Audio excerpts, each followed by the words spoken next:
Hi, I'm Linda from Sew & Bee Fabrics, and I want to show you how I made this peg bag.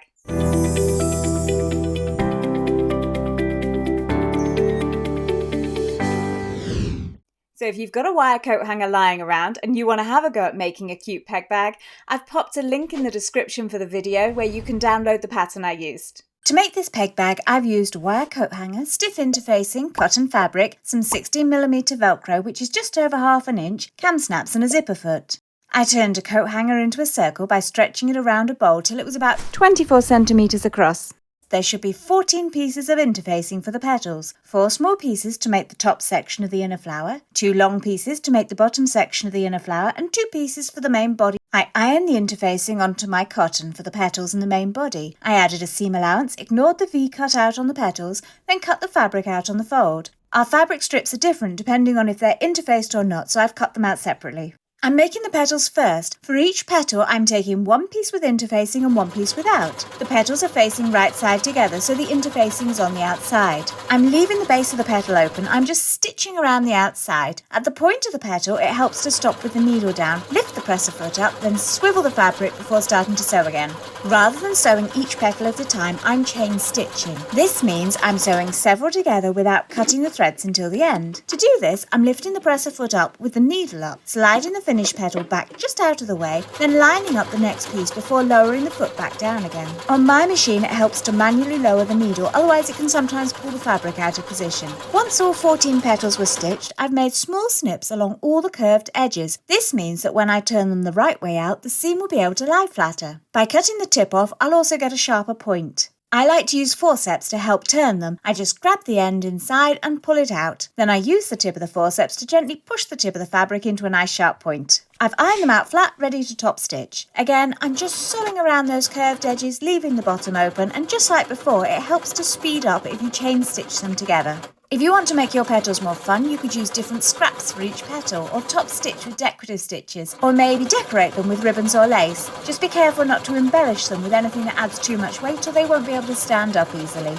Next, I'm going to give them a little bit of shape and structure so they'll stand up better and look a bit more, sunflower-like. To do that, I'm taking a petal with the interface side facing upwards. There was a little V cut out in the interfacing. I'm going to grab that fabric in between the V at the back and fold it off to the side. That creates a pleat which I'm just going to stitch down in place. Just repeat that with all of them, folding all of them in the same direction. They should look like this with a nice 3D shape, but if yours look a little floppier, you could use some spray-on starch to stiffen them up a little.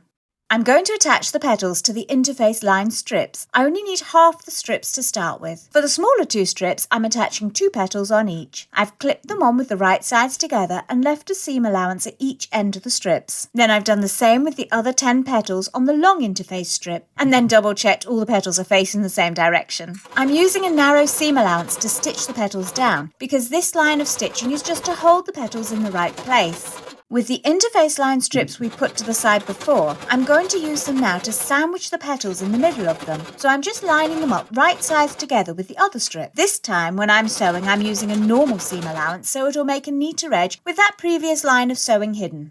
Next up, I'm taking the strips without the interfacing and adding Velcro. Now, I forgot to put it on my small strips at this point, so don't be like me and put yours on now if you're sewing along. I used 2 centimetre long strips of the 16mm wide Velcro and I cut out 11 pieces. We only need the soft loop side for now, so pop the hook pieces to the side until the end. I've got 5 equally spaced out along the long strip and I've used 3 for each of the shorter strips and just stitched them down in place.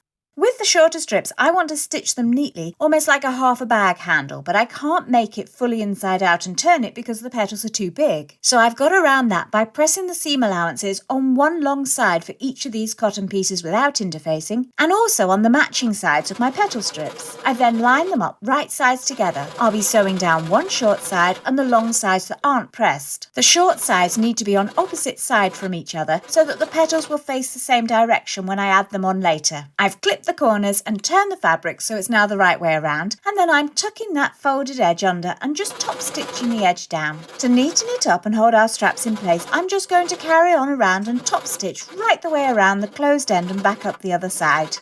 I don't need to do anything about the open edge because that's going to be hidden inside the peg bag. The short sides need to be on opposite side from each other so that the petals will face the same direction when I add them on later. I'm using a zipper foot to do this because it lets me sew closer to the edge of a raised surface than I'd be able to do with a regular foot. If you can see the fabric getting caught and wanting to bunch like it does sometimes here, it's easy enough to quickly stop and adjust it before carrying on. I've moved on to the main body of the peg bag. I'm going to make a pouch with the pieces without interfacing first, so I've got those two main parts and the long strip with the Velcro on. I'm putting the strip between those two bigger pieces, but I'll be leaving a hole in my stitching that's about 12 centimetres, which is around 4 or 5 inches. This will leave plenty of space to turn everything later without the petals getting stuck.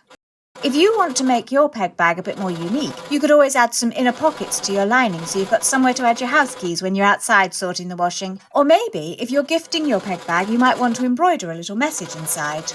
I won't be bothering to cut the curves on these seams because it really won't affect the overall shape. You can see once I've sewn down both sides of that centre strip, it's making a nice pouch shape now. I'm going to do exactly the same thing with the outer pieces with the interfacing and the long strips of petals. It'll be a little bit trickier this time because the petals are bulkier and I want to make sure I'm not going to accidentally catch them in the seam, so I'm using plenty of clips this time to hold everything in place. I don't need to leave a hole, so I'm sewing all the way around from one end to the other on both sides of that long petal strip. Before I put the lining inside, I want to add those shorter handle pieces and stitch them into position. I've turned the petals to face downwards towards the bag, then clipped it inside to the middle of that long central strip on the outer bag. I'm securing them with a narrow seam allowance so they can't move around later. I'm turning the lining so the pretty side is on the outside and popping it inside the petal pouch. I'm lining up the seams first and clipping them in place to make sure everything lines up properly. I've also double-checked that none of the petals are sticking upwards so they can't get caught up in my sewing. I'm just joining them together by stitching all the way around the top. I'm using my normal seam allowance again so that it's going to go past the stitching I did a moment ago and neatly hide the stitches as if I was never there. If you find it's a bit trickier to sew on your sewing machine, you could always change your sewing machine to a free arm by removing the bottom section, a bit like you would if you were doing a hem for trousers.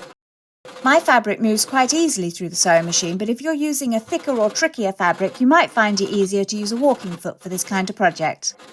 Once that's done, I've just turned my peg bag the right way around. I'm going to use the hole that I left the lining to pull it all through. The petals are quite stiff and bulky, but it's not a problem if they're eased through gently. Then I'm going to give them a quick press again after, and they'll soon stand back up straight again. Stitch the hole closed at the end. It doesn't need to be perfect. Nobody's going to see it underneath all those pegs.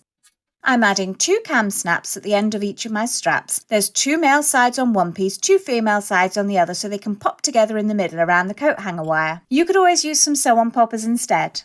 Then lastly, just to neaten it up and help it hold its shape better, I'm top stitching all around the outer edge on the top of the peg bag. I don't want to sew over the petals, so I'll stop just before then, skip past them and then carry on. If you tend to wobble a bit as you sew and you want your stitching line to look a little more professional, you could always use a sewing machine foot with an edge stitching guide to help you. Now's also the perfect time if you want to add any other last-minute creative touches to yours. Maybe if you've got a little bee button you could sew on or a butterfly patch you could iron onto the flower. Then I'm just going to put the coat hanger inside the peg bag. I've done the cam snaps up on either side of the hook to hold it in place at the top. Then I'm taking those hook pieces of Velcro that I put to the side earlier on. I'm sandwiching the wire of the coat hanger in between the hook and loop part to hold it in position. So you can see it's really easy to take that coat hanger back out again if I want to give it a wash. If you've made your peg bag and found it slightly too small for your hanger, then don't worry about it. You can just grab a pair of pliers, add a couple of twists to the hook, and that will make your circle slightly smaller. And now all that's left to do is, well, your laundry and find your pegs. I hope you enjoyed watching that. If you did, or you had a go at making it yourself, don't forget you can hit like or leave me a comment below to let me know. If you'd like to sew again with me, then don't forget to hit subscribe to be notified when we bring out our next tutorial. Thanks again. Bye now.